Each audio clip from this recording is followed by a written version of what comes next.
In times like these, with technology everywhere, privacy is at an all-time low. There was a time, however, when our every move wasn't tracked. It was easy to run away and never be seen again. Someone who wanted to step out of the spotlight could easily do so, and an undocumented man could easily go unidentified for decades. Missing children, unidentified bodies, musicians that rise to popularity and disappear without a trace. These are just 3 examples of mysterious stories of unidentified people that we're going to cover today.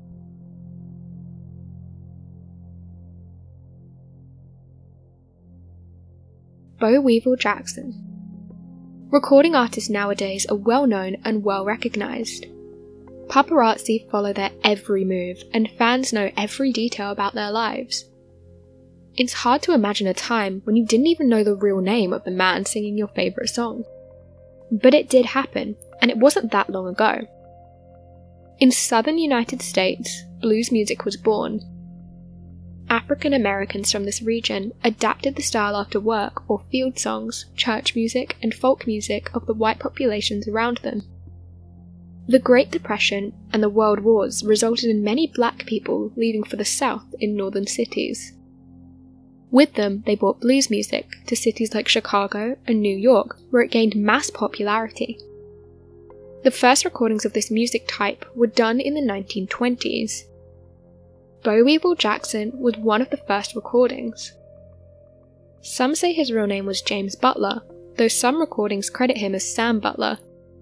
There were 2 sets of recording done in September of 1926.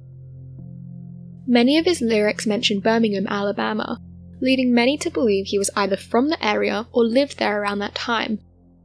However, promotion of his music stated that he hailed from North Carolina. His records now are highly sought after by collectors. His music's been re-released on many different LP and CD compilations. He remains loved for his unique style blending tempo and instrumentals. There's said to be one possible picture of Beau, a grainy picture of a black man in a suit strumming a guitar. However, after those 2 recordings in 1926, there's no further documentation of Beau. The only thing remaining is the love for the music he had left behind.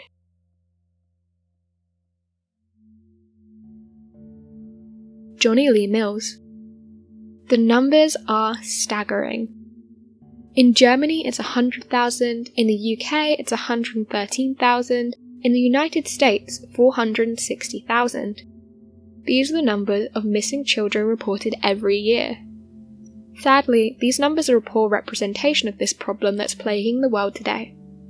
In many countries, missing children often go unreported. 13-year-old Johnny Lee Mills is just one of these children. It was 1990 in St. Louis, Missouri. Police picked up a young boy. He's described as being a white male, around 5'5" with brown hair and brown eyes. His eyes were said to be extremely serious. His only real distinguishing features were the large scars on his chest. A 3.5-inch scar on his breastbone and a 1-inch scar on the left side of his chest. After being taken into police custody as a suspected runaway, Mills was temporarily placed into the Youth Emergency Services. On September 21, 1990, he was transferred to a different children's center in Maryland Heights, Missouri. When pressed for information, he gave 3 names: Johnny Lee Mills, as he identified as, Stephen L. Johnson, and Randy Smith.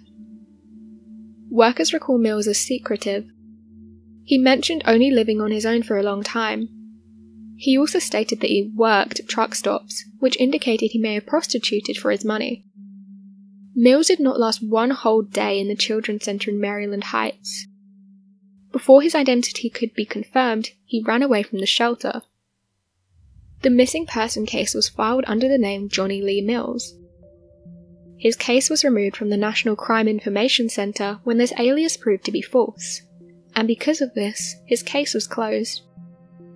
With little information to go off of, a single picture and a vague description, Johnny disappeared back into the streets. After leaving the shelter, Mills was never heard from again. Many believe he ran because he didn't want to be identified. Perhaps he didn't wish to be reunited with the life he was running from. Because of his risky lifestyle, many believe he is, without a doubt, dead now. Many children that do this type of work often turn to drugs and get involved with the wrong people. Another theory is that Mills is St. Louis John Doe from 1992. A boy's body was found stabbed to death in a vacant building on March 7, 1992. The body was difficult to identify as it was believed he was dead for well over a year before being discovered. Is this Johnny Lee Mills? We might never know. Since so little was known about Mills, no family was ever found. John Doe 1992 remains unidentified. Johnny Lee Mills is one of many children who don't end up on a missing children's list. He may have been running from a terrible home life, a home where he wasn't even missed enough to be reported gone, which is a sad reality for many children these days. There are threads on many websites dedicated to the search of Johnny Lee Mills. Several people have gone prodding for more information, found little but dead ends.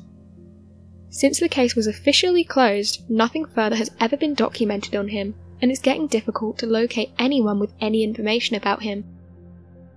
If Mills is still alive somewhere, he would be 43 years old. Was he the St. Louis John Doe, or do you think that he got his life together, grew up, and moved on?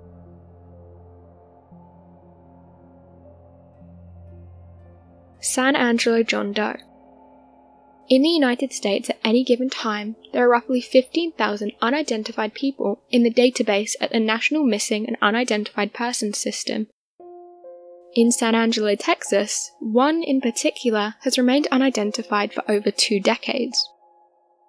On November 15, 1987, while walking near a reservoir, people reported finding a body. The body had been there a while, at least 5 to 6 months before he was found. There was little to go off of other than some basic physical characteristics and his clothing.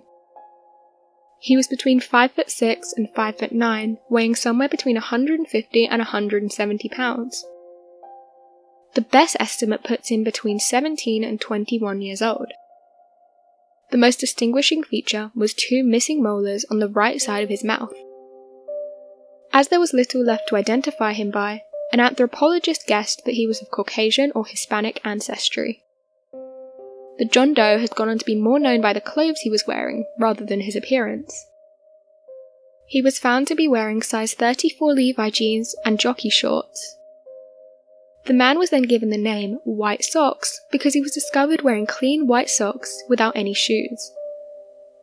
The presence of clean white socks led investigators to believe the body had been dumped there, although at the time they didn't know any signs of foul play on the remains. This case remains open.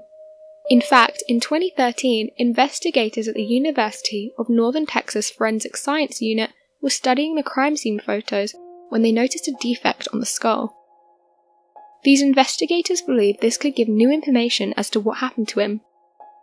His body was exhumed with the hopes that new scientific procedures could supply information to the case. After all the hope and work, the defect on the skull turned out to be from natural causes.